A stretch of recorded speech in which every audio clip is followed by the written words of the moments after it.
All right, so I was getting the feel for what was going on here. I wanted to share it with you guys. Well, it's fresh in my head.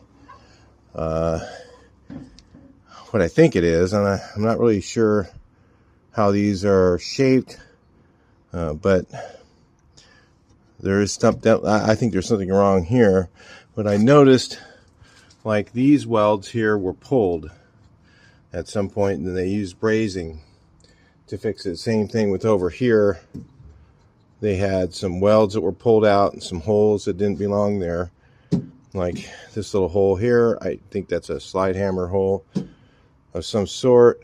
And then I started to look at this thing, and I'm going, okay, so it kind of starts down here, and then it goes up like this, and then it goes back down over here. And I don't think it's supposed to be that way. I think this needs to go down, and it should be level all the way across, the way that I figure. I don't know. Like I said, I don't work on Karmann Ghias, so I think what happened is when this was hit, it was hit in the back this way, and that caused this to get wrinkled here a little bit. There's a wrinkle in there that I don't know how I'll ever get out. I think I'm going to have to weld something on here and do some pulls along here. People will just tell me, just replace this lower piece. You know what? You'll probably get one that isn't going to fit properly anyway. A lot of these Karmann Ghia parts don't fit, as far as I know, and they're pretty expensive. So if you want to do that on yours, you go right ahead. I'm going to rather, I think, repair what's here first if I can. So, and it's really not that big of a deal. This is a little bit of a hard piece to straighten. I believe it kind of goes out and around a little bit more than it does right now. This might be kinked a little bit right here too, for now that I look at it. So I think what I have to do is maybe stretch from here, this corner, to up to here, and put a porta power in there. We will just have to see how that goes, because this corner is really tight as well, and it looks like it is bent. This is maybe bent upward, so that should be able to be knocked down. I can knock it down with a hammer and see what it does.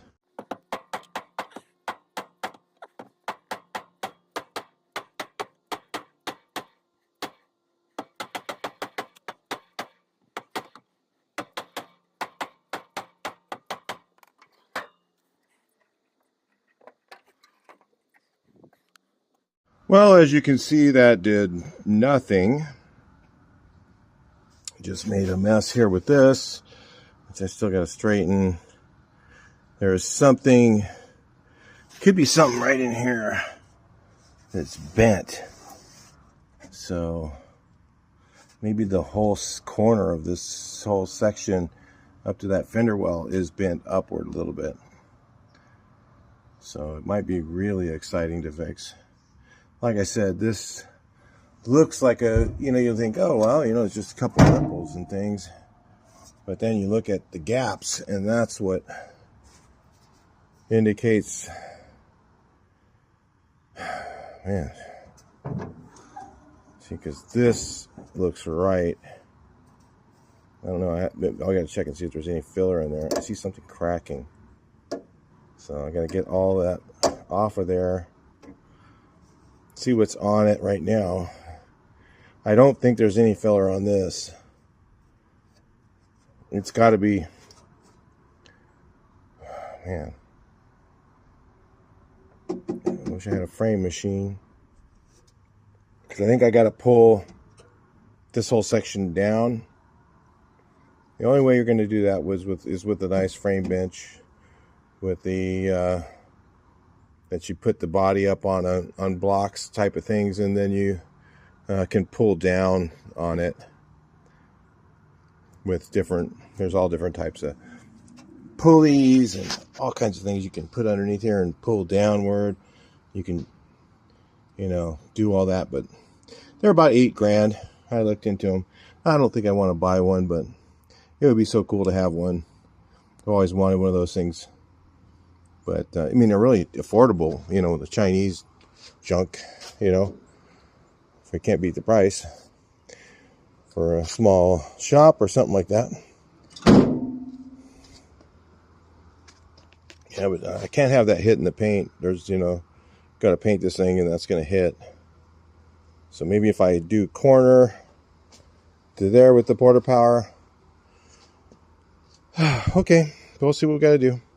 I think we'll just call the last guy Mr. Bondo. Like, just give it a couple whacks with a hammer and just start throwing Bondo on it until you get enough on there and you can sand and make a giant mountain, and then you'll have your dent fixed. Yeah, just seems like a lot more work. I mean, I did body work back in the day, probably when this was done, and I didn't do it like this. So guys were like, "Hey, man, it's just the way you did it back then." No, it's not the way you do it. No, I mean, I get the body a lot straighter.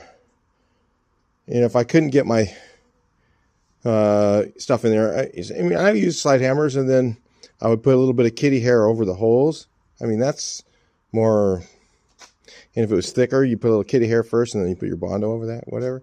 You know, stuff like that happened back in the old days, but not this. This is not right. So I used a little bit of heat method to get some of it off, and the rest of it, I'm just kind of grinding it down with the grinder because it's a little faster, and then I don't go all the way to metal, just barely kissing it a little bit, and then I'm going to get the stripping wheel and finish it out with that, so I don't take off too much metal. That's the whole, you know, the whole thing is you don't want to thin down your metal too much, you know. So we got something to hammer on, and then we'll get this back straight and then get going from there.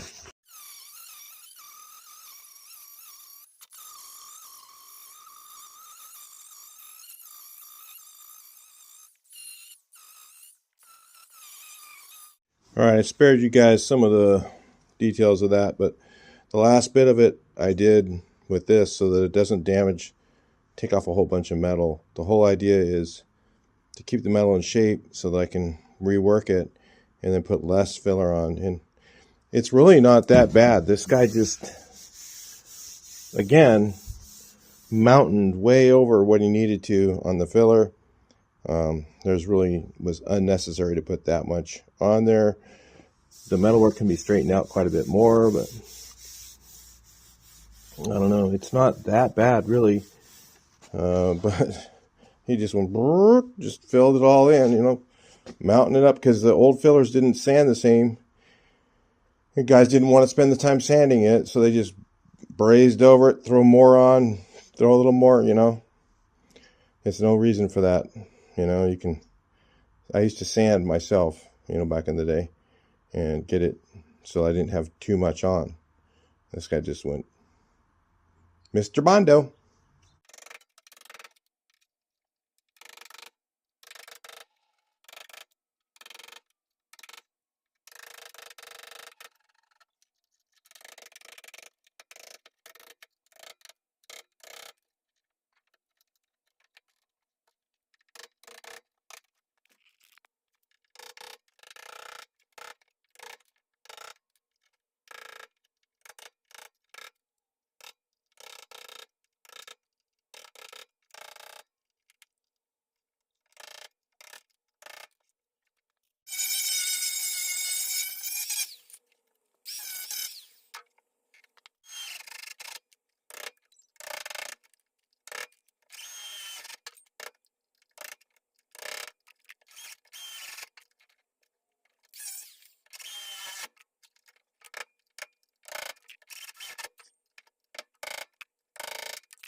All right, so I was looking at this. You can see here that there's 2 layers right here, and then there's a 3rd layer down here. So this piece has been replaced, and that's probably one of the reasons why it's so far into. They didn't put it all the way out to the edge like they were supposed to, and they stuck it in. I don't know what the heck they were doing. So I got to take that off. There's only, looks like brazing maybe, like a couple welds or some brazing. Like there's one right here, and I can just remove that. I don't want to replace this unless I have to, because I don't think the metal stamping is the same on the new ones, and I'm sure they don't fit properly. So I'm going to try to save that and just reuse this and straighten it, get it out where it's supposed to be, and just straighten that edge out, all that. I think I can do that without too much trouble if I can get it off of here. That's the problem I'm running into. Just trying to get it off.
All right, check it out. I just put it against the exhaust.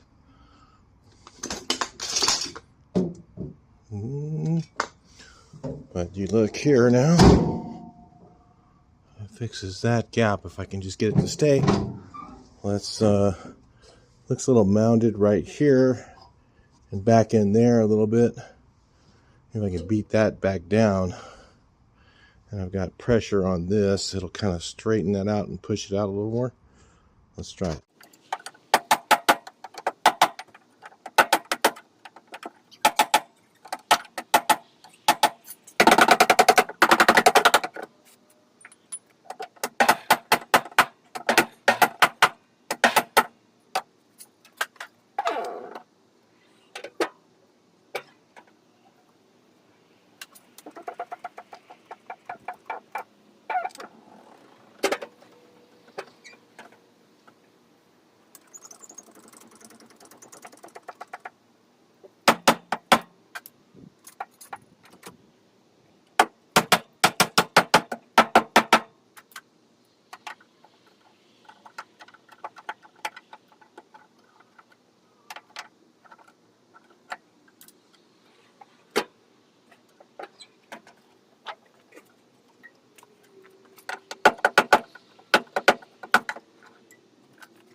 Well, I definitely moved it a little bit. It was really touching there. Now it's kind of barely touching. I mean, what it's going to take. And this side here is still. And this decklid, I know I've got it pretty straight. That's one of the reasons I straightened it first. So this needs to go up and out. So maybe play around with that a little bit. If I get it to go. Let's see, where is the line? Let's look at the line here. So somewhere around, like I say, it's when it's all the way shut, somewhere around right here to right in here somewhere, it needs to go out. I don't know how close I'm going to get this. I'm not going to try that hard, because it's just, this could take, like I said, this could take a whole week just for this one thing. It's just for something stupid like this that somebody just, I don't know what they did, so it's just hard to say. So let me try and put the porta power over there. It'll probably, when I do that, it'll probably pull it back that way. It's just going to be one of those things that it's going to fight you all the way around. So, but I did get this panel here to line up pretty good. This thing's lining up good, and it just needs a little filler. Won't take much to get that to fit correctly. I don't know if they took this. I don't think they took the same one out. I think this was a new one, and it's all beat up. But I'm not going to get a new one. I'm just going to. It's probably an expensive piece, and all it needs is a little bit of handwork, a little bit of filler on it. It's nothing. It's not even worth it. So, oh no, yeah, that's, well, actually there's two, yeah, there's an extra layer here. Definitely an extra layer. Which is fine. I'm not going to try and remove that either.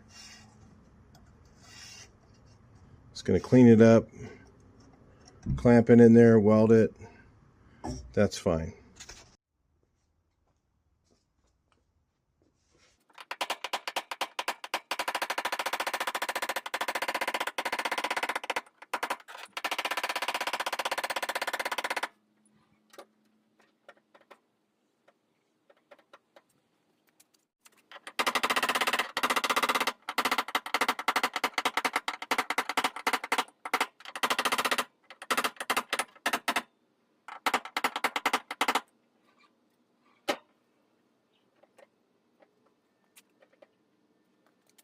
All right, we're going to go with it doesn't hit now. So that's as good as I'm going to take it. I'm just faking it in with a hammer and chisel, and that's going to do it. I don't know what exactly is bent, but that's going to have to make it work. And like I said, I'm not going to get this thing perfect in the back.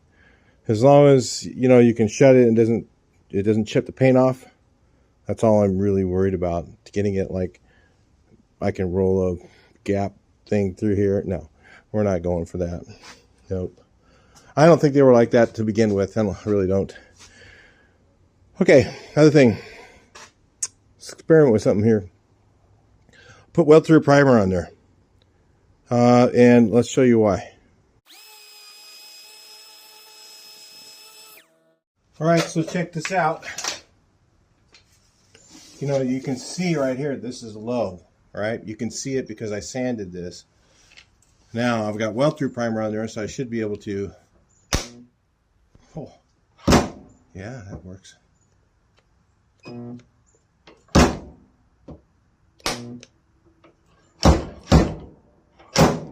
works actually pretty good.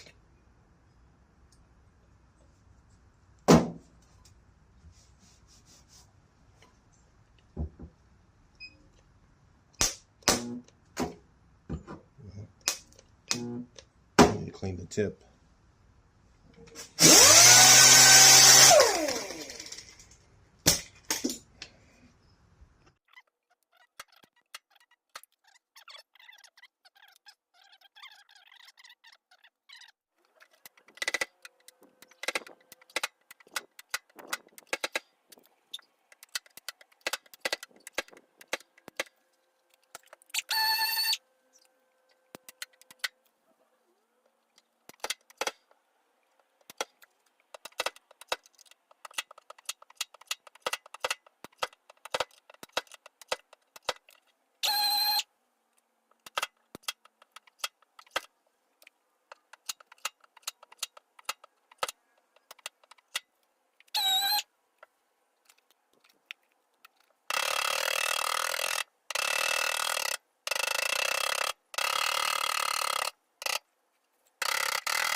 I just did a little bit more off camera, and wow, you know, I'm pretty much, this thing's like 90% metal finished. It's not going to take much filler at all to fill it in.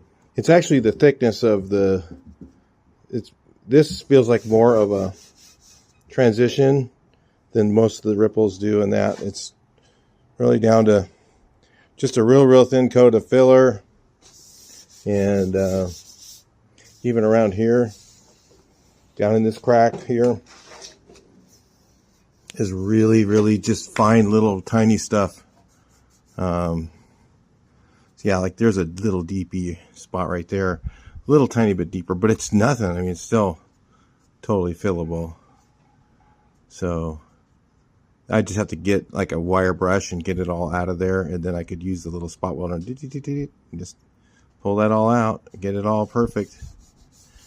And you could really play around with that thing and get stuff really straight. That thing's really cool.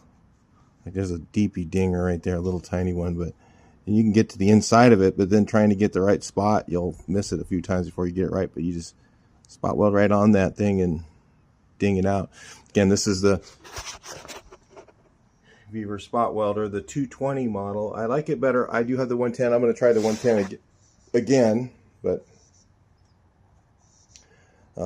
maybe it was the ground I had.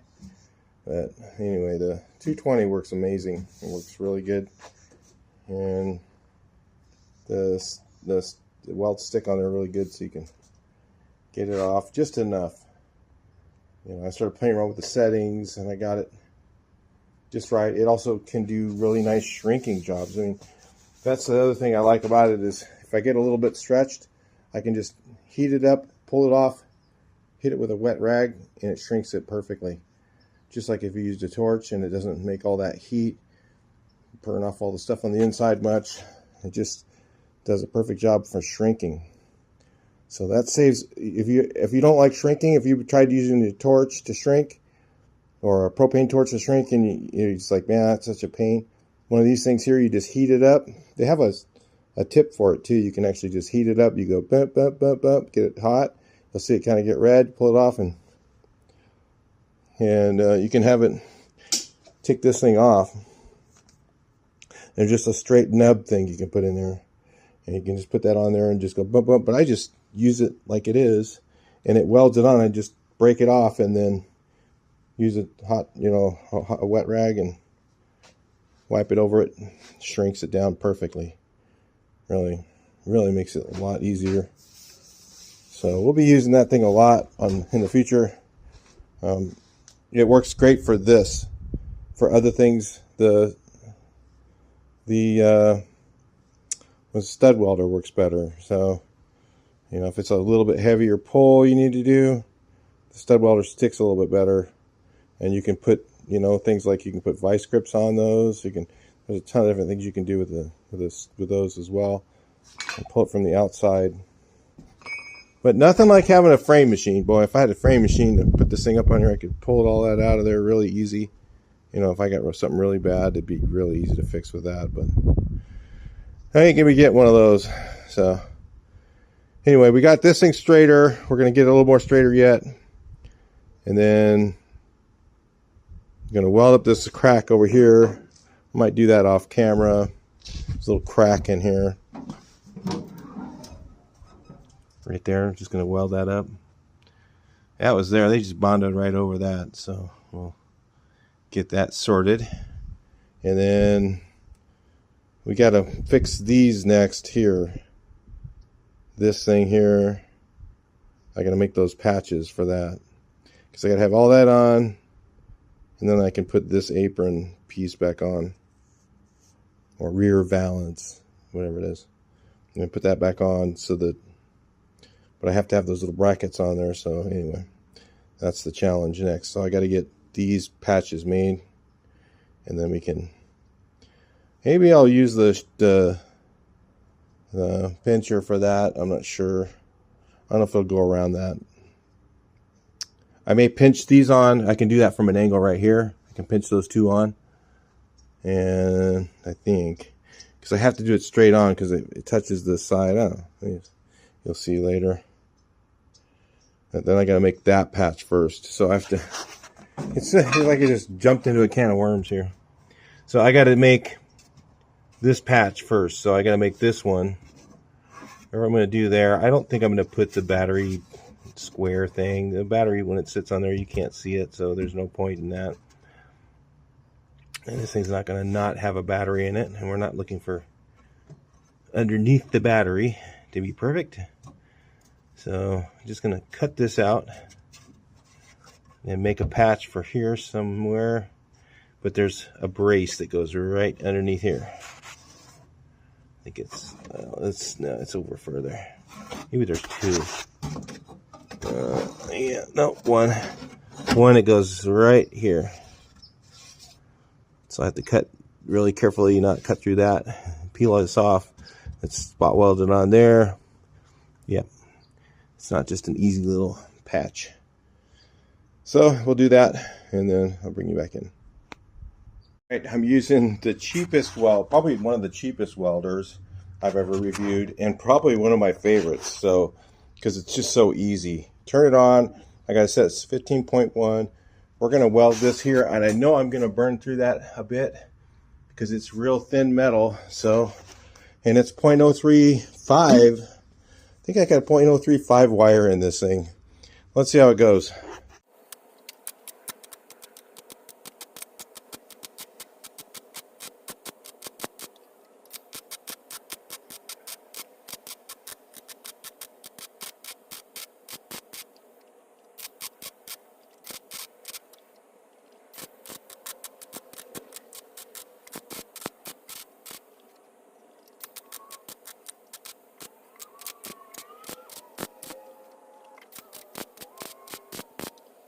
Let's take a look here. Yeah, it welded that up pretty flawlessly. It did have a little bit of burning through because there's no way around it. I mean, that metal is ground down thin. I'm going to see how this shuts for the first time right now. I have no idea. Yeah, I'm going to say that's a lot better. I mean, it was touching up here, so down here, this is about the same gap, and I'm going to fill that in a little bit and call that good. So yeah, it welded that up even with 0.035 wire on super thin ground down metal. We'll see how it does in the rest of these repairs. And again, this welder is super cheap on Amazon. It's got a plastic feed system, but the only thing I don't like about it is plastic feed system, and it runs the gas way too long. But it welds so good, I'll put up with that. I mean, it really does weld nice.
All right, so let's do this here. We're just going to trace this guy out. That's why I kind of saved it. I'm not going to do this pressing. Not the little square thing for the battery. It's never going to be seen, so why bother? It's always going to be a battery in this thing. All right, so we cut this out. I guess I could scissor it, or I could use the plasma cutter. I'll try and scissor this one.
It's a little crooked, but it'll work.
Everything's fine.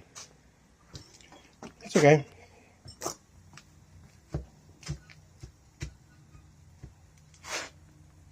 There you go. So I welded this back in, and hopefully I got it. Really hard to see back there. Have my light, trusty little light you gotta have. You'll see. Of course, I gotta get these to line up better in the corners. So I'll probably just take a chisel and kind of let that a little better.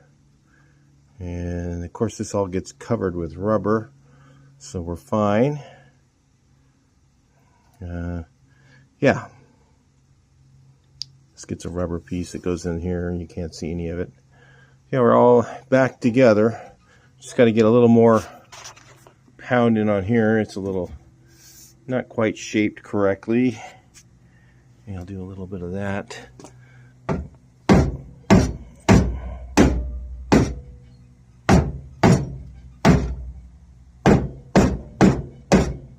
Yeah, that's good enough. It's all behind the bumper, so there's no real reason to put a whole ton of time back here. You're really not going to see any of it. But you do want the deck lid to shut. I don't know. First shot, let's see. Looks like it will. Let's get the a little bit straightened out here. Again, I'm not that worried about this gap right here because you can't see it. It's down so low. I'm just going to sharpen it up a little bit. And this one here. Damn. That sucker tightened up, didn't it? Son of a bitch. How'd that happen? I didn't do anything to tighten this up, and it tightened up. All I did was put this on. So, I didn't like try and force those two together. Nothing. That's weird. Just kind of. I'll just hammer and chisel it some more until it's where I want it to be. That's all I can do. That's crazy that moved that far. mean, I didn't do anything, nothing to push that back in. And it did it all on its own somehow. Overnight, whatever. Who knows? This is a pain in the ass back here. That's got a ton of man hours just in this. I'm going to just get the chisel out and just start beating on it till it goes where I want it to go. Which it will eventually. Alright, so I put the rubber back in. You know, this is bad right here, so yeah, it has to be replaced. So that's not going to give us accurate, but it's kind of...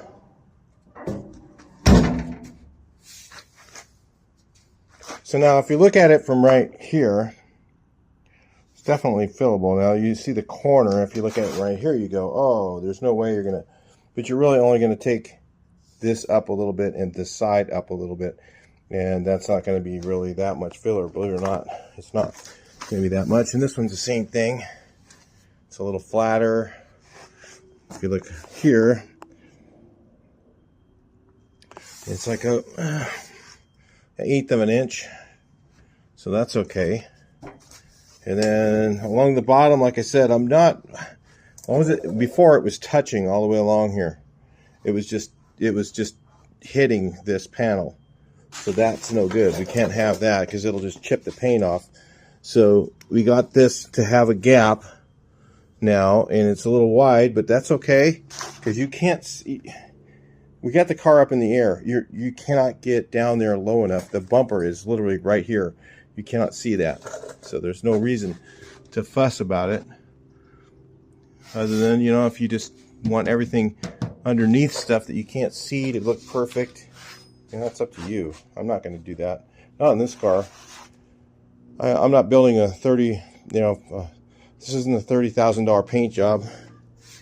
You know, this is just a restoration type of thing, you know, a daily driver type style restoration, not a complete and utter, you know, 100-point show. There's just really no reason to do all that to this car. So yeah, we're good. I could even put, you know, a little bit of fiberglass reinforced right here if I wanted to. I don't know if I will. I could just put a little bit right there, and then that would help that it's not going to crack. I already know it's not going to crack. So I've done this before. Couple times. So anyway, this is fine. This is actually good. With the rubber in, it's a little bit high over here all the way along, and I've got to fill all this edge, and it's a little bit low right there. I'm just gonna fill it. I'll leave the deck lid on, sand it, and then get it to where it matches up pretty good. Like I said, I'm just worried about it shutting and not hitting. Anything else is just a bonus. So yeah, we're just gonna straighten this out a little bit more, fill that up, give this a skim coat of filler. It's gonna be wavy. You're never gonna see it.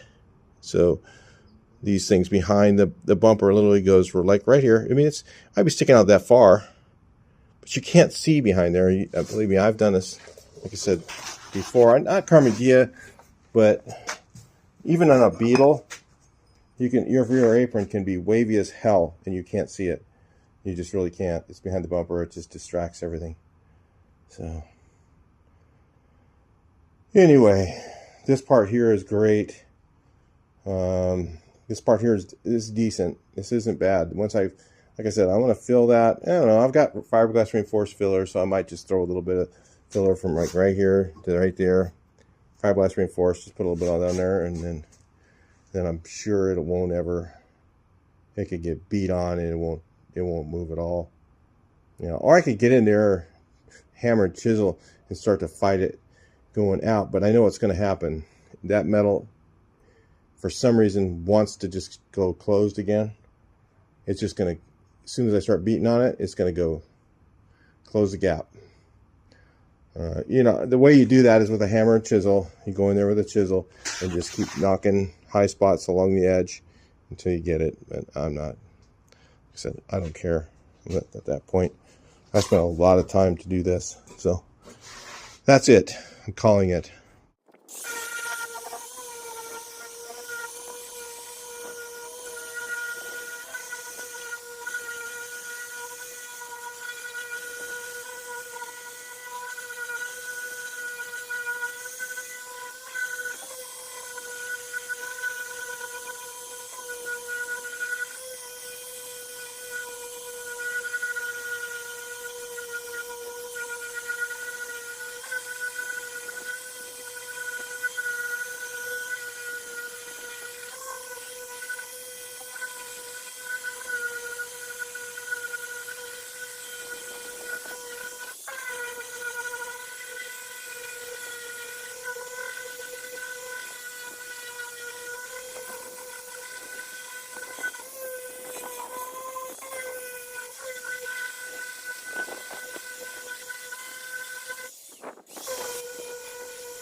It's like a few coats of primer basically.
Well, this filler sand's really easy. It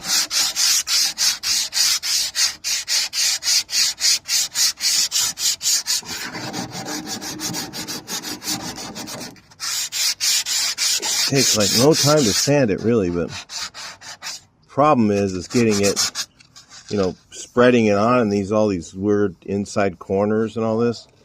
That's what takes time. I'll just do this with 80 real quick, and then I'll sand it with 150.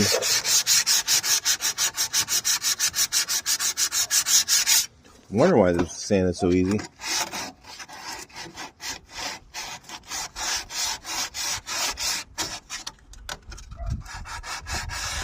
We recommend sanding this with 120 or 150.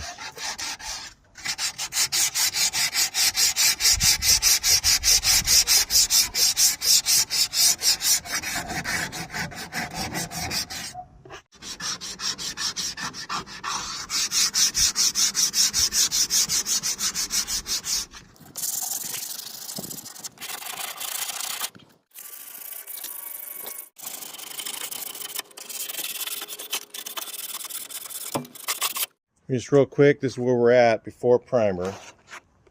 So I'm just gonna prime this and see where I'm at, because you could just sit there and keep going, find a little spot, fix it, find another spot. It's almost better to get primer on it so you can guide coat it, and then you get a real good visual on all your areas. And all this gets covered up with rubber. That I'm going to do a little bit more fill to. Going to do something on the battery tray in there. I'm not going to put much on it, just a little bit of filler. Okay. I'll put a little bit of this primer. I'm going to use some epoxy primer on first, because again, this might sit out in the weather. So yeah, it's not going to sit in this garage the whole time now.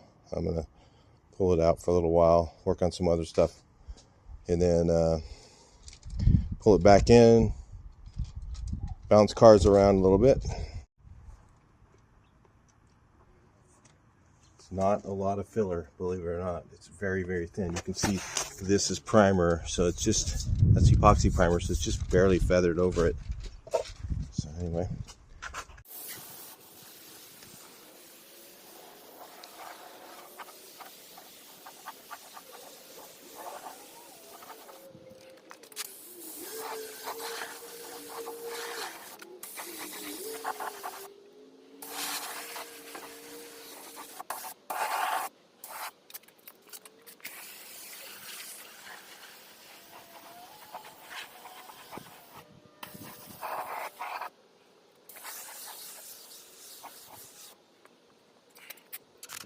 All right, I'm going to let this set for about 3 hours, 2 or 3 hours. It doesn't matter, hour, 2 hours, 3 hours, and I'll put surfacer over it, because then it's a lot easier than trying to sand epoxy primer, putting surfacer over that. So I'll just, you can go wet on wet. So I'll just let it dry enough to where it'll go right over it. And I'm noticing little things like this here where the fiberglass was there. I cut through that with the fiberglass. It's got to fix, and there's one little spot here I didn't sand. You know, you can see it once you get the primer on it. You're like, oh, and you're feeling it. You might have felt it, maybe not. And then it's just better just to just hit it with primer and see where you're at. So that's what I did. And then put some surfacer over that, and then I'll just sand that, guide coat it, sand it, and I'll see where all the imperfections are and do a couple more little fills rather than try to do it all at once. It's just a lot easier for me. And the gaps are pretty good. I don't know, I haven't shut this. I shut it a couple times, so it's a little hard there. Pretty good. I mean, they're not touching. A little narrow there, a little wider on the bottom, but it's not touching, so that's good enough for me. And the bottom edge, like I said, you can't see that, and once I put as long as it doesn't hit when I shut it, shouldn't. As long as it doesn't hit when I actually shut the deck lid, then that's all I'm worried about. And the bottom one being a little bit wide, I'm fine with that. Rather have that than have it too narrow, especially down low where you got to bend down and there's a bumper in the way and everything else. It's literally right in the way, so you can't see it. So anyway, you know, I'm not into doing stuff that you can't see, because I've already done that. I want the hundreds of hours back that I spent doing stuff that I can't see. I would like to have those hours back, but I can't go to Amazon and get a refund for those. So from here on out, I'm not going to spend those hours. I'd rather keep them for myself doing other things that I enjoy. So if I'm over all that stuff. I don't do that anymore. I've already done it and I regret it, and I'd like to have those hours back, but I can't go to Amazon and get a refund. So anyway, that's it for this, guys. It's a lot. Hopefully this video is not too long, but it's a lot of, that whole back end was a lot of work. I mean, and then I still got to block this and prime it again. So, and the next thing probably will be the roof. That spot welder is going to get a workout. That's the only way to fix that one, because you can take the headliner out and bang on it if you want, but the headliner's in good shape, so we don't want to ruin the headliner. So I'm just going to grind down the areas that are bad. I'm going to mark them all, kind of feel them. I can see them right now, and I'll mark them. Like there's a ridge right here, low spot, and then what I'll do is I'll grind down the areas where it's low, and I'll go ahead and use the pin puller and pull it out, and then hopefully I'll get it straight enough. I want to use this same filler on the roof. I want to get it really straight, so I have to use this filler. This filler sands really fast, even faster than AG47, so that'll probably make that not too miserable to do. Otherwise that roof's going to be really extremely hard to do. Sanding a roof is really hard because, well, this one's not as bad as some. The flattest ones are really hard to sand because when you try to sand them, it just So it goes like this. And you got to get them pretty straight. And your filler's got to sand really easy if you want to be alive when you're done. All right, that's it, guys. I'll talk to you in the next one. Take a look from back here one more time. And look at that Karmann Ghia. Maybe like this here. All right, talk to you in the next one. Please like, share, and subscribe.